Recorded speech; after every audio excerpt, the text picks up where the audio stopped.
Mr. President. Republican leader. The attacks of October 7th brought the world face to face with the savage terrorists who tried to destroy the Jewish state for decades. They forced us all to take a sober look at what our ally, Israel, has to defend against every single day. In the months since, I've insisted repeatedly that America should provide Israel the time, the space, and the support it needs to defeat Iran-backed terrorists and restore its security. And I've made it clear that the consensus of Israel's National Unity War Cabinet that lasting security can only come after Hamas is defeated ought to be our position here in America as well. Early on, there was reason to believe that President Biden shared this view.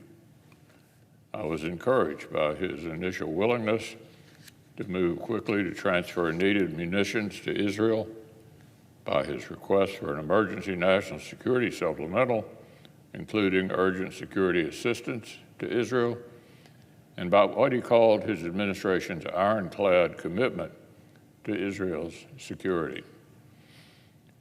Unfortunately, we've seen since then that iron bend under the heat of domestic political pressure from his party's anti-Israel base and the campus communists who decided to wrap themselves in the flags of Hamas and Hezbollah. We've seen his administration cave in to growing demands to condition and limit assistance to our democratic ally. We've seen public attempts to micromanage Israel's self-defense, to constrain Israel's freedom of action. And a few days ago, we saw reports that the president was delaying weapons shipments to Israel, creating daylight between America and a close ally. As it turns out, these reports were true, and the decision to pause these shipments was withheld from Congress. We still don't know the key facts. I speak with some experience in the difficulties of standing up to extreme elements in one's own political party.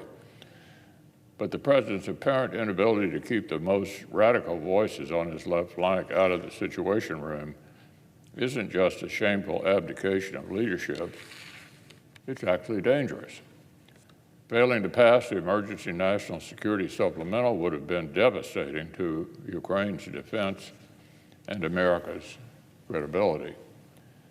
For the administration to withhold assistance from Israel is devastating in its own right. At home, it will only whet the appetite of the anti-Israel left, and abroad it will embolden Iran and its terrorist proxies. There's no secret shortcut to restoring peace and security.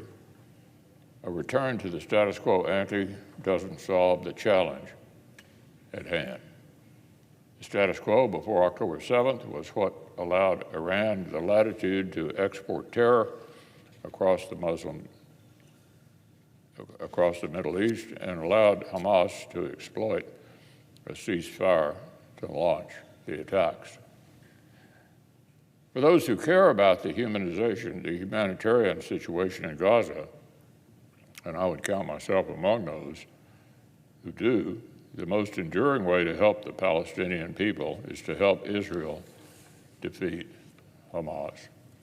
A return to the status quo ante will only perpetuate the conditions that have long plagued the people of Gaza and threatened the people of Israel. In the last week, their terrorist oppressors have struck the main humanitarian entrance to Gaza twice with mortars. It's time for the president to stop letting domestic political demands of the far left determine his foreign policy. And it's time to stop doubting the will of Israel's unity government and their overwhelming view of the Israeli people. A future of peace for Israelis and Palestinians is one in which Iran-backed terrorists play no part. Now, on a related matter, Israel knows it cannot blink in the face of savages who seek to destroy it. The same cannot be said of the Biden administration. The disastrous retreat from Afghanistan, the delusion that over-the-horizon counterterrorism could fill in for on-the-ground operations, and of course an abiding fixation on releasing hardened killers from the terrorist detention facility at Guantanamo Bay so they can symbolically end the war on terror. Negotiations between federal prosecutors and representatives of the masterminds of the September the 11th massacre have been ongoing for years. The terrorist defense has tried every trick in the book to dodge justice, from bids for transfer to U.S. soil, for medical treatment to plea deals that would take a capital sentence off the table. Many of our colleagues have followed these proceedings with great interest.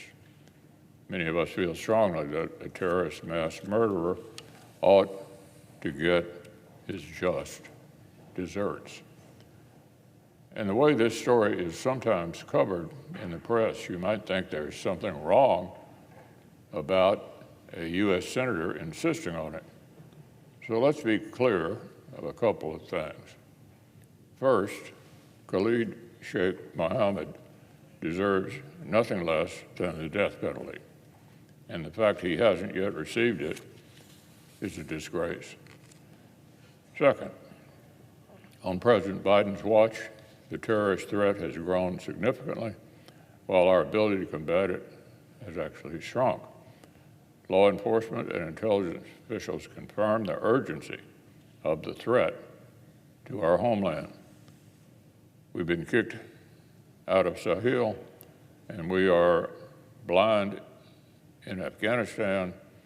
The president's precipitous withdrawal from Bagram Air Base led to the emptying of the terrorist detention facility there and fueled ISIS terrorist plots against America.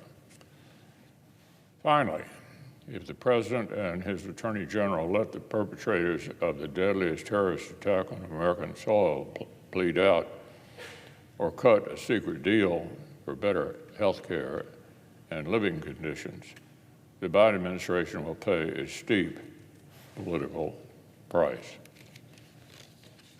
Now, on one final matter, last week the Biden administration rolled out the second wave of guidance in the price-fixing scheme it calls Medicare Drug Price Negotiation Program. But as I said the first time around, the word negotiation is doing a lot of work in that name. Calling administration bureaucrats strong-arm tactic a negotiation is like calling jury duty a paid vacation. What we're really talking about here is prescription drug socialism. The administration is dictating to America's world-leading medical innovators the maximum fair price for their products. In response, producers have three choices: eat the fixed price, pay an exorbitant excise tax, or stop participating in Medicare and Medicaid drug programs altogether.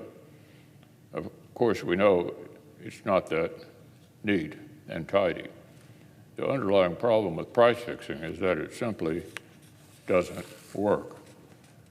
When the federal government predetermines outcomes, it kills the incentives that prompt innovators to bet big on cutting-edge research and development. Artificially fixing the price for a life-saving cure doesn't make it cheaper. It makes it less likely to exist in the first place. By one estimate, over the next 10 years, the sort of prescription drug socialism the Biden administration is driving at could snuff out development on nearly 140 140 new treatments before they began. And needless to say, the people who stand to lose the most from state meddling in the market for medical treatments are the people who rely on them, American patients, especially seniors. There's a reason the United States leads the world in the pharmaceutical development. It's precisely because we encourage innovation and welcome risk-taking.